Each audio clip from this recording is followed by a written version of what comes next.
told me he'd see me tomorrow. Dear Jessica, I know right now you are lost and you don't see any light at the end of the tunnel. Dear Travis, everything that you do, man, look, slow down.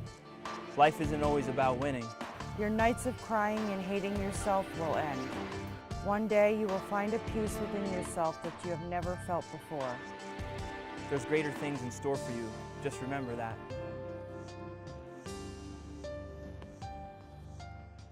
Every word is carefully crafted in these open letters. Jessica Tyler and Travis Snyder are reflecting on their former selves. Dark moments that feel like a lifetime ago. You don't really realize where you were to where you are now because you're kind of just going through the motions. You never picture yourself in a situation where you would have to talk to your past self. Jessica and Travis are recovering drug addicts. My drugs of choice were heroin and crack cocaine. By the time I was 23, I was shooting heroin, I was shooting cocaine, I was shooting meth into my arm for roughly 7 years on the needle, off and on. For Jessica, the mother of this beautiful little girl, it all started after a series of bad relationships. Not physically, but mentally and emotionally abusing me really bad to the point where I thought that I was never going to find anybody else, that I was just worthless. For Travis, an accomplished athlete, competition was his downfall. There was always that spark, that fire inside, and so that kind of led into the drug use. You know, the drinking, the partying with the friends. I had to drink the most. I was on the streets of Hartford, Connecticut for 5 days, living in a cardboard box.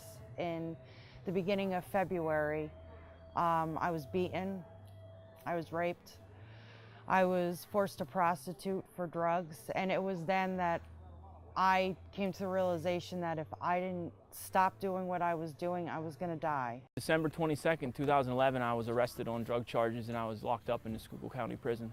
I'm grateful for all the ups and downs. I'm grateful to have found a spiritual purpose.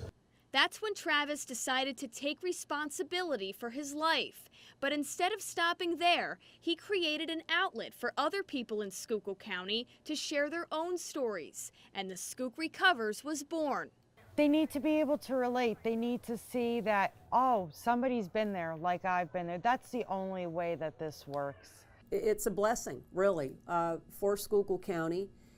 Someone who has had troubled times and explain to his peers that, look, there is light at the end of the tunnel. District Attorney Christine Holman told me drug-related crimes are on the rise in Schuylkill County. She says in 2015, 37% of all the criminal complaints filed in the county had something to do with drugs. Heroin was at the top of the list, followed by meth, then marijuana. Today we are grateful for this gathering of living spirits. Constantly putting them in jail, charging them, and keeping this cycle going isn't going to help.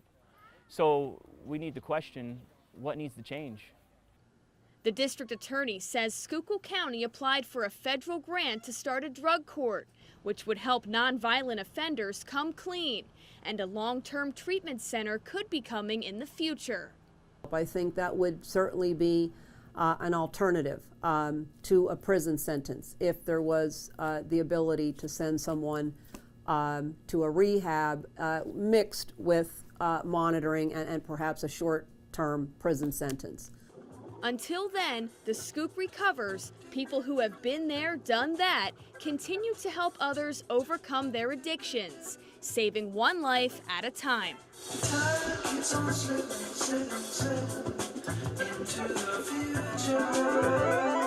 There's been some miracles, and if we help one person, it's worth it. Well, it's been worth it. But don't worry, greatness will come, but it won't come without pain. It won't come without suffering. You will survive and use your experiences to help many others struggling.